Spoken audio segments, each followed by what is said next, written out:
మనమైతే ఇప్పుడు స్ట్రైట్ గా ఇక్కడ నుంచి పైకి వెళ్ళాలన్నమాట. పైకి నుంచి లెఫ్ట్ కి తీసుకుంటే ఆఫీస్ ఉంటుంది. సో నేను చెప్పాను కదా, సో ఇక్కడ మనకు స్టవ్ తో పాటు ఇక్కడ ఈ ఏమంటారు వీటిని భగవాన్లు అండ్ కార్పెట్లు, మనకు టెంట్లు అవన్నీ అయితే మనకు అద్దె రూపంలో అయితే మనకు ఇవ్వడం జరుగుతుంది. అన్న ఎంతగా ఉంటుంది అన్న, ఎంత పేమెంట్ ఉంటుంది వన్ డేకి? సైజ్ని బట్టి మనకైతే పేమెంట్ తీసుకుంటారు అనమాట. ఇక్కడ వచ్చేసి 100 రూపాయల నుంచి 50 రూపాయల నుంచి ఎక్కువ ఎంత తీసుకుంటారో దాన్ని బట్టి వీళ్ళైతే ఛార్జ్ చేస్తారనమాట. అండ్ మినరల్ వాటర్ కూడా ఇక్కడ మనకు దొరుకుతుంది.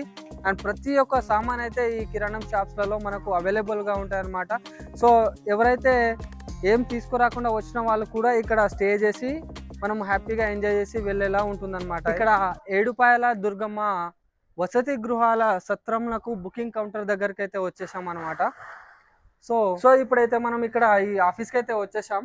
సో మనము సత్రం దీనికి ఎన్ని రోజులు ముందు బుక్ చేసుకోవాలి? ఆన్లైన్ లో ఏమైనా అవైలబుల్ ఉంటుందా మరి? ఓకే, సండే అంటే 20 డేస్ బిఫోర్ వచ్చి బుక్ చేసుకోవాలి. సండే అంటే 20 డేస్ బిఫోర్ వచ్చి బుక్ చేసుకోవాలి. నార్మల్ డేస్ అంటే డైరెక్ట్ వచ్చి దొరుకుతాయి మనకు. ఓకే, వన్ డేకి ఎంత చార్జ్ అవుతుంది? మనకు 800 నుంచి 4000 వరకు ఉంటుంది. 800 నుంచి 4000 వరకు ఉంటుంది అన్నమాట. సో ఇప్పుడు ఏమైనా ఖాళీ ఉన్నాయా మరి? ప్రజెంట్ అయితే మనకు వర్క్ నడుస్తుంది, జాతర వర్క్ నడుస్తుంది. జాతర కూడా మనకు అవైలబుల్ రూమ్స్ ఏమి ఉన్నాయి. మనకు health department, police department, fire department వాళ్ళకి సరిపోతాయి రూమ్స్ అన్ని. మళ్ళీ గవర్నమెంట్ రూమ్స్ ఏమి లేవు, మొత్తం డోనర్స్ వస్తారు అన్నట్టు. మనకు రూమ్స్ అయితే అవైలబుల్ ఏమి ఉంటాయి. మొత్తం మనకు ప్రైవేట్ బ్రిడ్జ్ సైడ్ అక్కడక్కడ ఉంటాయి అన్నట్టు. మనకైతే రూమ్స్ ఏమి దొరుకుతాయి జాతరకి అయితే. ఇప్పుడైతే జాతరకి ఎలాంటి రూమ్స్ అయితే దొరకమంటారు. సో మనము నార్మల్ డేస్ లో వచ్చినప్పుడు అయితే మనకు ఈజీగా దొరుకుతాయి. ఇక్కడ 400 నుంచి మనకు 4000 వరకు అయితే ఇక్కడ రూమ్స్ అయితే అవైలబుల్ ఉంటాయి. సో ఇప్పుడైతే ప్రజెంట్ ఏం లేవంటారు. సో ఇప్పుడు మనం ఒక టెంట్ బుక్ చేసుకోవాలంటే ఎలా? బయట టెంట్ ప్రైవేట్ టెంట్ ఏసీ ఉంటాయి ఆల్రెడీ. దానికి కాంటాక్ట్ నెంబర్ ఉంటుంది. ఆ నెంబర్ ఫోన్ చేస్తే వాళ్ళు వచ్చి మనకు రిసీవ్డ్ అయితే చెప్పేస్తారు, అమౌంట్ ఎంత అని చెప్పేస్తారు. మనకు అమౌంట్ పడితే ఇస్తాము, లేదంటే వేరే ఇంక దగ్గర చూసుకుంటాం అట్లా. ఇప్పుడు వచ్చే భక్తులు అయితే మనకు ప్రజెంట్ అయితే ఇక్కడ గవర్నమెంట్ కి సంబంధించింది ఏడుపాయల దుర్గమ్మకు సంబంధించి సత్రాలు అయితే ఏం ఫ్రీగా లేవంట. సో అన్ని బుక్ అయిపోయాయి. అండ్ మన గవర్నమెంట్ వాళ్ళకే ఇచ్చేస్తూ ఉంటారు. సో మనం అయితే ఇప్పుడు ఎవరైనా వచ్చే వాళ్ళు ఉంటే టెంట్ లాంటిది ఏమైనా బుక్ చేసుకోవాలి అనుకుంటే స్ట్రేట్ గా అక్కడే ఆ ప్లేస్ లోకి వెళ్ళి అక్కడ వాళ్ళ కాంటాక్ట్ నంబర్ ని కాంటాక్ట్ చేస్తే వాళ్ళే వచ్చి మనకు పేమెంట్ ఎంతనో చెప్తారనమాట. సో అది పే చేసేసి మీరైతే అక్కడ స్టే చేయొచ్చు. లేదంటే బ్రిడ్జ్ అవతల ప్రైవేట్ రూమ్స్ ఉంటాయి.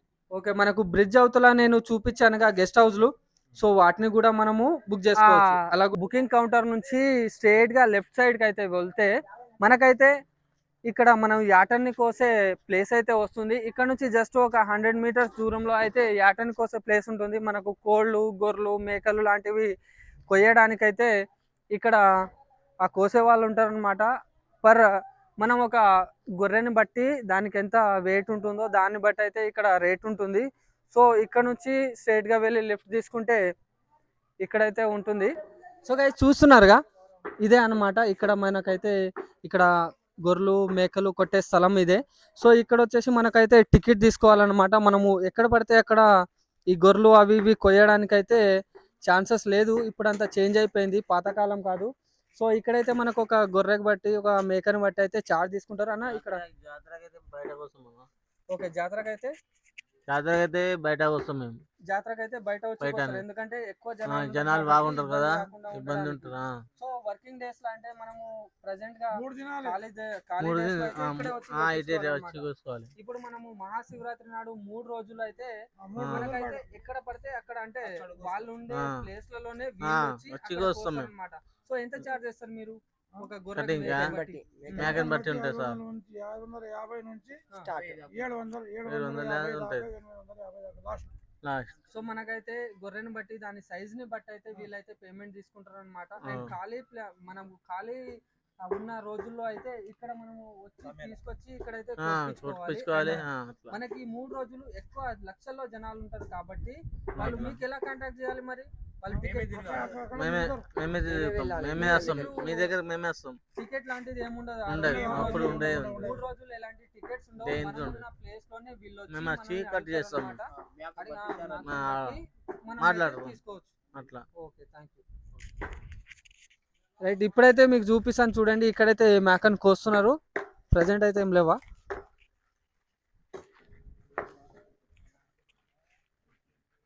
ఖాళీ రోజుల్లో అయితే మనము ఎక్కడ స్టే చేసినా ఇక్కడికైతే తీసుకురావాలన్నమాట. వీళ్ళైతే ఇక్కడ పబ్లిక్ ఈరోజు మనకు మహాశివరాత్రి ఆ, ఇప్పుడు మనకు 15వ తారీఖు మహాశివరాత్రి ఉంది కాబట్టి ఇప్పుడైతే చాలా తక్కువ మంది ఉన్నారు. ఎందుకంటే ఆ రోజు నుంచి 3 రోజుల వరకు ఇక్కడ ఇసుకేస్తే రాలనంత జనాలు అయితే ఉంటారనమాట. సో ఇప్పుడైతే ప్రజెంట్ కోళ్ళను మేకలను అయితే కోస్తా ఉన్నారు ఈ ప్లేస్లో. సో ఇక్కడైతే మనము మన గొర్రెలు మేకలు అయితే కోపించుకోవాలి. సో చూస్తున్నారుగా ఈ ప్లేస్ అయితే మనము ఖాళీ సమయాల్లో దోస్తులతో కానీ ఫ్యామిలీ మెంబర్స్తో వచ్చినప్పుడు అయితే ఎక్కడ పడితే అక్కడ కోసుకోరాదు. సో ఇక్కడైతే టికెట్ తీసుకొని మనమైతే కట్ చేయించుకోవాలన్నమాట. సో 3 రోజులు అయితే చాలా రద్దీగా ఉంటుంది కాబట్టి. సో నెక్స్ట్ వచ్చేసి మనకి ఇక్కడ తలకాయ కాళ్ళు కాల్చే స్థలం కూడా ఉంటుంది చూడండి. తలకాయ కాళ్ళు కూడా మనకు వీళ్ళే కాల్చి కోసి ఇస్తారనమాట. సో మనకు 500 నుంచి 750 వరకు లేదా 800 వరకు ఇక్కడ ఛార్జ్ చేస్తారనమాట వీళ్ళు ఒక గొర్రెకు మేకకు. సో నెక్స్ట్ వచ్చేసి మనం గోపురంలోకి వెళ్దాం. సో గాయస్ ఇదైతే మెయిన్ గోపురం అనమాట. ఇక్కడ నుంచి అయితే మనము లోపలికి వెళ్ళాలి. ఇక్కడ నుంచి అయితే మనకు దుర్గాదేవి గోపురం అయితే కనిపిస్తుంది. మెయిన్ గుడి అయితే అక్కడ ఉంటుంది అనమాట. సో ఇప్పుడైతే మనం ఇక్కడ నుంచి మెయిన్ గోపురం నుంచి అయితే మనము లోపలికి వెళ్ళాలి దేవాలయంలోకి.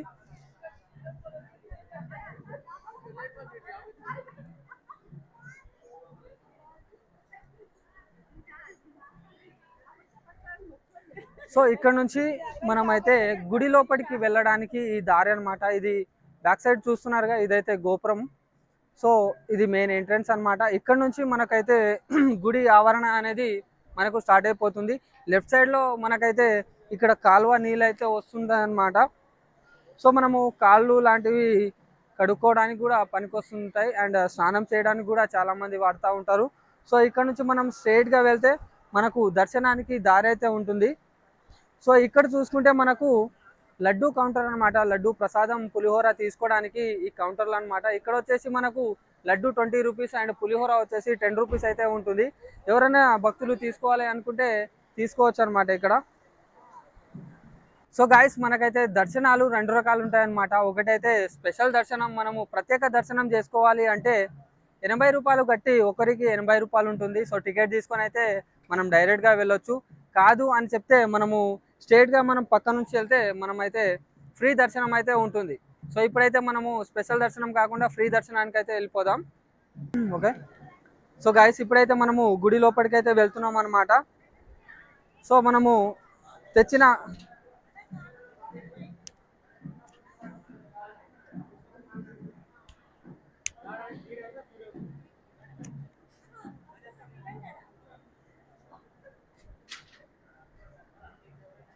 ఈ కాళ్ళ మా ఊరు. సో ఇక్కడైతే మనకు గుడి గర్భగుడి అనమాట. ఇది గర్భగుడి లోపలైతే ఇది వస్తుంది. సో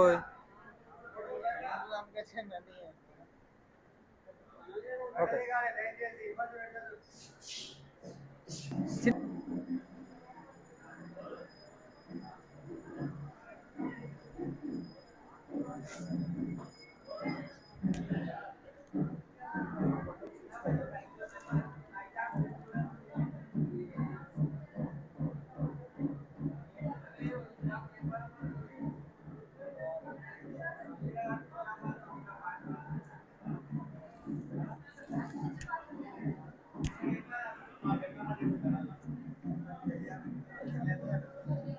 శుభ మంచి చలవనండి బాబు అమ్మవారు కూడా.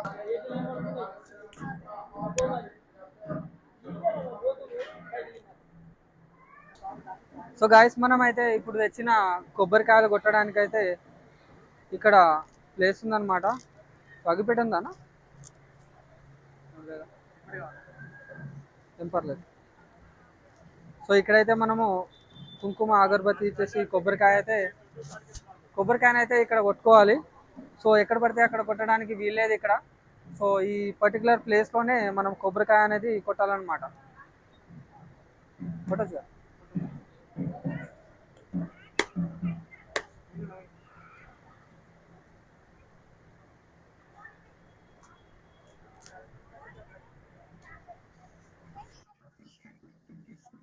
చూస్తున్నారుగా గాయస్, ఇదైతే మనకు సంతాన గుండం అంటారనమాట. మన ఏడుపాయల దేవాలయంలో ఉన్న ఈ సంతాన గుండంలో అయితే ఎవరైతే సంతాన భాగ్యం లేదో వాళ్ళు స్నానాలు ఆచరిస్తే వాళ్ళకైతే సంతానం కలుగుతుందని ఇక్కడున్న ప్రజల నమ్మకం అన్నమాట. ఎవరైతే సంతానం లేని వాళ్ళు ఇక్కడ స్నానాలు ఆచరించి వాళ్ళకైతే సంతాన భాగ్యం కలుగజేసే మోక్షం అయితే కలుగుతుందన్నమాట. ఇక్కడ చుట్టుపక్కల ఉన్న ఈ మంజీరా నది ప్రవాహంలో స్నానం చేసి మన అమ్మవారిని దీవెనలతో ఇక్కడ సంతాన గుండంలో స్నానాలు ఆచరించాలి కొత్తగా దంపతులు సంతాన భాగ్యం లేని వాళ్ళు. ఇక్కడైతే మనకు స్నానాలు చేయడానికైతే ఏర్పాటు చేయడం జరిగిందనమాట. సో ఇక్కడైతే మనకు వస్తున్న కాలువలో అయితే స్నానాలు అయితే చాలా మంది ఆచరిస్తూ ఉన్నారు. చూస్తున్నారుగా, ఇక్కడ వచ్చే ప్రజలు భక్తులు చాలా మంది అయితే స్నానాలు చేస్తారనమాట ఈ మంజీరా నదిలో. ఇప్పుడైతే మనము ఈ గుట్ట పైకెక్కి ఇక్కడ వెనకాల ఉన్న దేవాలయాలను అయితే సందర్శిద్దాం. మనమైతే ఈ ఏడుపాయల దుర్గమ్మ తల్లి దేవాలయం గర్భగుడి పక్క నుంచే మెట్లు అయితే ఉంటాయన్నమాట ఈ కొండపైకి రావడానికి. ఆ మెట్లకి లోపలికి ఈ అడవి మార్గం గుండా మనము లోపలికి వెళ్తే మనకు కొన్ని దేవాలయాలు అయితే కనబడతా ఉంటాయి. ఈ చుట్టూ అడవి అయితే ఉంటుంది, ఈ దేవాలయానికి చుట్టూ అడవి అయితే ఉంటుంది. ఇక్కడ ఫస్ట్ వచ్చేసి ఒక గుడి వచ్చింది.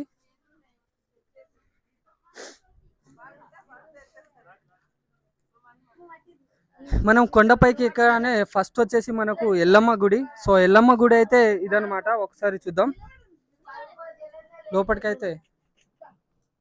ఇదైతే పరశురాముని గుడి. సో ఇదైతే మన ఎల్లమ్మ దేవి గుడి అనమాట. చూస్తున్నారుగా, ఇదైతే మన ఎల్లమ్మ గుడి.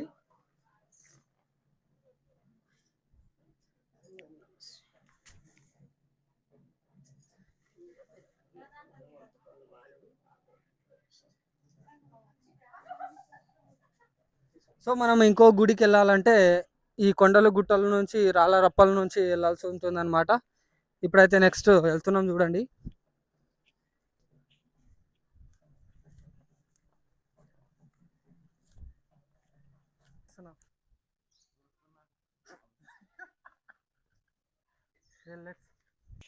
నెక్స్ట్ వచ్చేసి మన ఎల్లమ్మ గుడి దాటినాక కొండల్లో లోపలికి వస్తే మనకి ఇంకో గుడి అయితే గుహల్లో ఉంటుంది, రాళ్ళ మధ్యలో అయితే ఉంటుంది. చూస్తున్నారుగా, ఇది మన పరశురాముని గుడి అనుకుంటా. మునీశ్వరుని దేవాలయం ఇది మన మునీశ్వరుని దేవాలయం అనమాట. చుట్టూ రాళ్ళు ఉంటాయి, మధ్యలో అయితే ఈ గుడిని అయితే ఏర్పాటు చేయడం జరిగింది. ఇక్కడైతే వెలిసినాడనమాట మన మునీశ్వరుడు.